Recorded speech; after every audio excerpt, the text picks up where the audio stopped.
Until the age of 3, he barely spoke, but a treatment has given him language skills. His up barriers which are broken down by the efficiency of light coming in. Yeah. It's not going to sound as it would normally sound. Okay, here we go. AIT involves listening. He's gone down with a normal. Fundamentally, we're trying to improve people's performance by helping their sensory systems improve. There's a big industry in giving people labels, whether it's dyslexia, dyspraxia, ADHD, auditory processing difficulties, etc. We're trying to look a little bit behind the label, the diagnosis, and say, well, what causes the behaviours that you see? When parents come to see us, they're wearing their hearts on their sleeves, and you have to be absolutely ethical in what you do, because anyone could rip them off, and we don't. We bend over backwards to ask them to be realistic in their expectations. We make no promises and no guarantees. We absolutely make sure they know that. So since there's nothing much else can be done, children are put on very heavy medications. They're put on amphetamines, Ritalins and amphetamine, and antipsychotics. We see I saw a child of 4 that was put on Prozac. At 5 he was put on Ritalin, and at 6 he was on an antipsychotic. He was climbing the wall. This is young kids, and they're expressing suicidal tendencies, suicidal wishes. They're cutting themselves, self-mutilating. It's quite amazing. I mean, you can hear I'm passionate. We all are, because what we do is so unique. Falling is a niche that was really needed, and everyone's still not aware of it. And has changed lives. Absolutely. I mean, how wonderful is that? I think I see it in a really great way, because I think it's helped me out a lot, because I remember basically, since I remember that I was just a little kid who didn't know how to say any words basically, and if I tried to talk, it'd come out as like squeaks or something, but now I think that I talk perfectly now, and I think it's helped me out a lot. Hannah is 16 now, but up until the age of 15, she was struggling a great deal in school.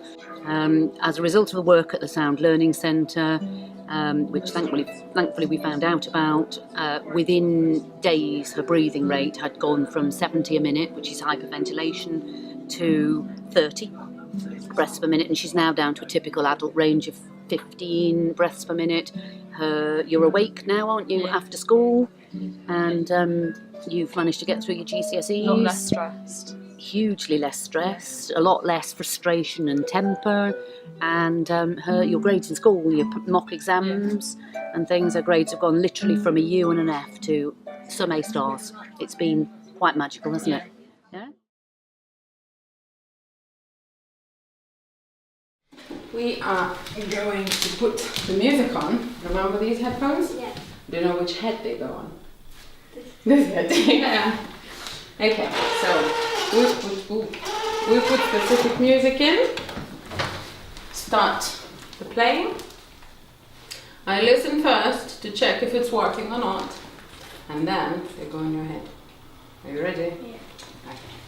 Okay. Yeah. Tell me if it's too loud, or is it okay? It's okay? Okay. Tell me if it's too loud. Okay?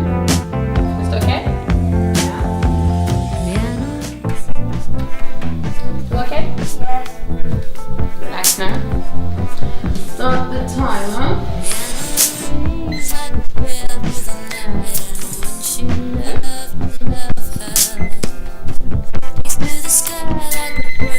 We will have to listen for 30 minutes. There you go.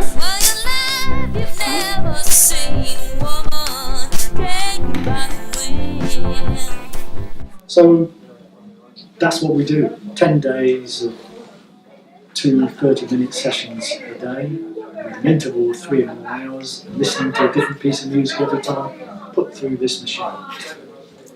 If you want to have a little listen to make a comparison. Understand how it's sort of changed compared to the normal.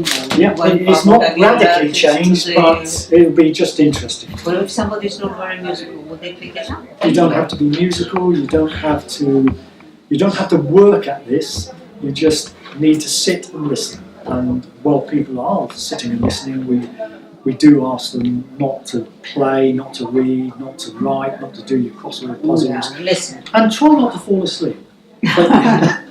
But you don't need to analyse it. We certainly believe it will influence our emotions and our sleeping and eating patterns and so on.